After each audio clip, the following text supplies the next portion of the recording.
The film begins in China, specifically in the year 1925. At that time, we see Dr. Walter and his wife Kitty waiting for transportation to take them to their home in the village of Manfu. Then we flash back 2 years earlier. At that time, Walter was invited to a party at Kitty's house. From the moment he saw her, he fell in love. When he asked her to dance with him, she agreed. The next day, we see Kitty playing the piano with her parents and siblings around her. Her sister asks her about the young man she danced with at the party the previous night. Kitty replies that she knows nothing about him. Her father then tells her that he was the one who invited him and that his name is Walter. He is a doctor specializing in microbiology and runs a research lab in Shanghai. Her mother asks if she felt from the way Walter spoke to her that he was in love with her. Kitty replies that what matters more is whether she loves him. Her mother tells her that all girls her age are already married and that she's getting older and must get married and have children. Kitty becomes upset, leaves the room, and opens the door to leave the house,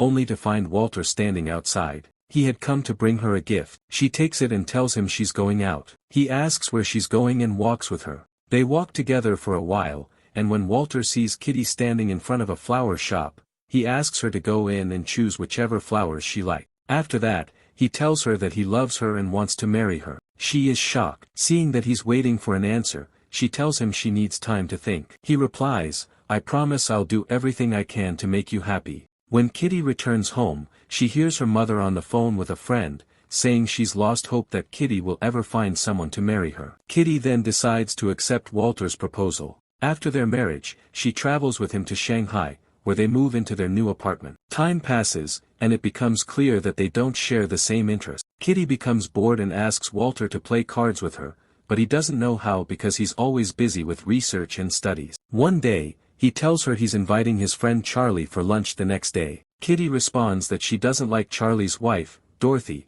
because she's arrogant. Later, Kitty and Walter attend a play, where they coincidentally meet Charlie and Dorothy. They greet each other, and Dorothy speaks to Kitty condescendingly. Kitty responds in the same tone. During the performance, Kitty sits next to Charlie. Since she doesn't understand the Chinese actors, Charlie starts explaining the scenes to her in a humorous way, making her laugh. Walter notices this, as it's the first time he's seen her laugh genuinely. Over time, Kitty and Charlie grow closer. One day, they are together in her bedroom when Kitty senses that Walter has returned home. The doorknob turns, but no one opens the door. Kitty tells Charlie she's afraid of Walter's reaction. Charlie replies coldly that Walter will be too afraid of a scandal to do anything. He gives her a ring as a gift. The next day, Walter tells Kitty that a cholera outbreak has occurred in a poor village called Manfu, and that he has volunteered to help. He tells her they will go there the next day. She becomes furious and says, "How can you ask this of me? Do you want me to risk my life? I'm not going with you,"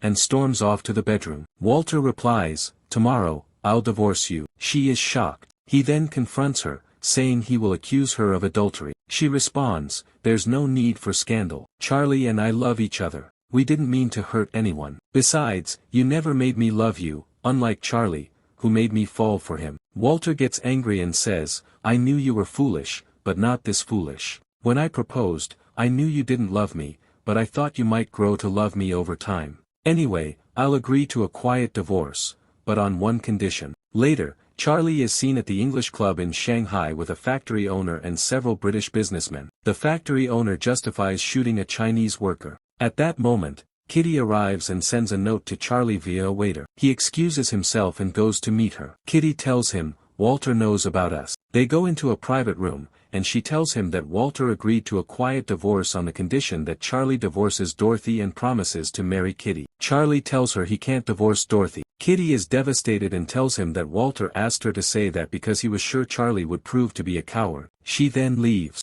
When she returns home, she tells Walter, "I'll go with you." He replies, "I was sure of that. That's why I told the servant to pack your bag. We're leaving now." They wait for transportation to the village, which consists of men carrying them in chairs. Kitty appears uncomfortable, especially in the intense heat. After a 2-week journey, they arrive at the village. Kitty finds the house very modest, and it looks like someone had recently lived there. When she enters the bedroom, she finds a small doll on the bed. She picks it up, but Walter tells her to put it down immediately. He explains that the house belonged to an American family who all died of cholera. She panics and drops the doll. That night, Walter burns all the belongings of the American family. Kitty sits alone, visibly distressed. Their English neighbor, Waddington, arrives and tells her he's their neighbor and that Walter invited him for dinner. He also says he'll send a servant to help her with meals and cleaning. He introduces himself as the only English neighbor and asks if their steamboat journey was comfortable. Kitty tells him they traveled overland and it took 2 weeks. He replies that it would have taken only 2 days by boat.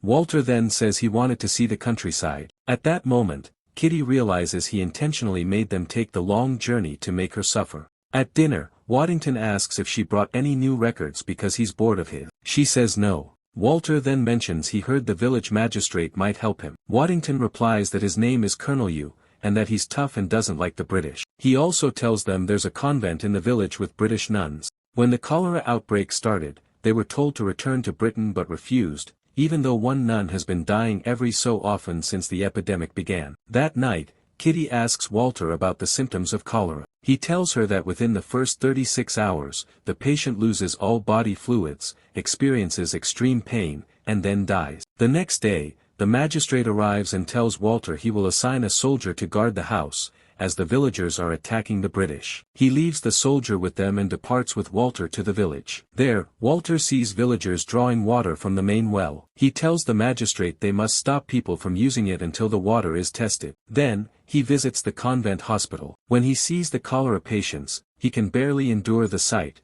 but he tries to remain composed. At the same time, Kitty writes a letter to Charlie, telling him that she can't live without him. She takes the letter along with a record and leaves the house. The guard follows her until she arrives at Waddington's home, where she gives him the record and then asks about the postman. He tells her that since the cholera outbreak, the postman has stopped working. However, if she has a letter she wants to send to Shanghai, he knows a merchant who will travel on Friday and can deliver it. She gives him the letter. When he sees the name, Charlie Townsend, on the envelope, he tells her that Charlie is well known for his many affairs with women, and that he never stays with a woman for more than 2 days before leaving her. Shock appears on her face, and she takes the letter back from him and leaves. When she returns home, she tears the letter apart and removes the necklace holding the ring Charlie had given her, placing them both in a drawer and locking it. That same night, she has dinner with her husband, who is very reserved and responds to her coldly. The next day, Walter and a Chinese doctor analyze the water from the village well and find it contaminated. They inform the district officer, and the well is shut down. The villagers become angry at Walter for being the cause. That night, Walter returns home and tells Kitty that the church nuns want to meet her. The following day,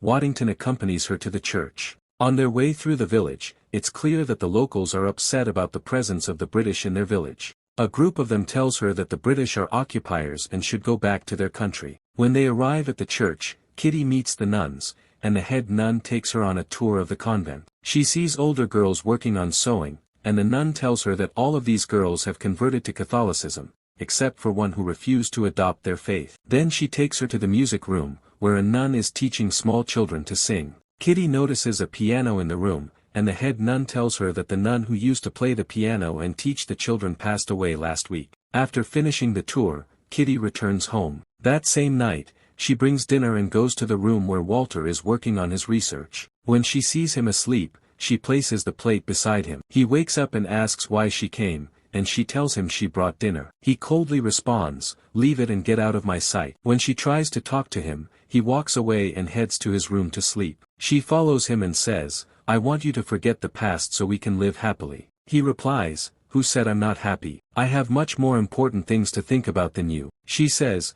"Tell me what I can do to make you forget my mistake and forgive me." He says, "You mean nothing to me. If I'm sad, it's only because I once loved you." Kitty leaves the room and shuts the door. Walter then hears her crying and walks toward the door, but stops himself. At that moment, it becomes clear he still loves her. The next day, Walter goes to the river and discovers that villagers are burying cholera victims near the water, which contaminates it. To confirm, he takes a water sample and heads to the convent. Meanwhile, Kitty follows him and enters the convent, where she meets the head nun and asks to help. The nun agrees and takes her to the ward for newborn orphan. At the same time, Walter tests the river water and confirms it's contaminated. He asks the colonel to stop the villagers from burying their dead near the river and to find another water source, or at least bury the bodies on the opposite side. The officer responds that the distance would be too far, to which Walter replies that there's no other solution. At the same time, Kitty begins caring for the children, but the task proves very difficult for her. When Walter sees her,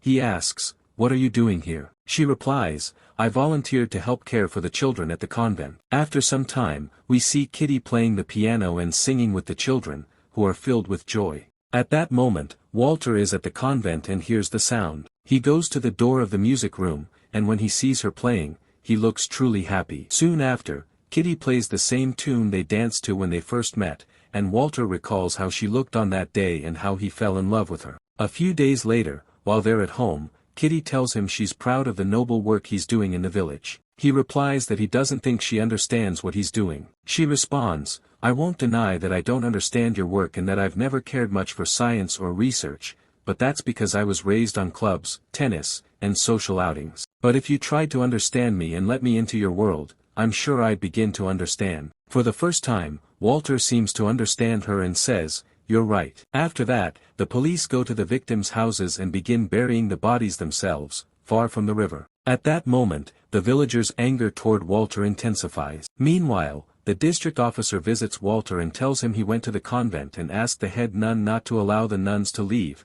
because there were riots due to the burial of the dead. Walter becomes fearful for his wife and rushes to the convent to ask about Kitty, and they tell him she had just left. At that time, Kitty is on her way home when she's confronted by angry villagers. The guard tries to protect her but is beaten, and she attempts to escape, only to be surrounded. She seeks refuge in a nearby house. Just then, Walter arrives, stands between her and the villagers, and says, "No one comes near her." They attack him, but the guard fires a shot into the air, scaring the crowd away. From that moment on, their relationship improves, and they live like a loving married couple. Walter takes her on a boat trip along the river. Later, while Kitty is at the convent, she feels unwell. The nuns tell her it's because she's pregnant and inform Walter, who comes to her happily. She says, "I'm not sure if the baby is yours." He replies, "It doesn't matter. What matters is that it's your child, and I will treat it as my own." Later, Walter succeeds in significantly reducing the cholera outbreak in the village.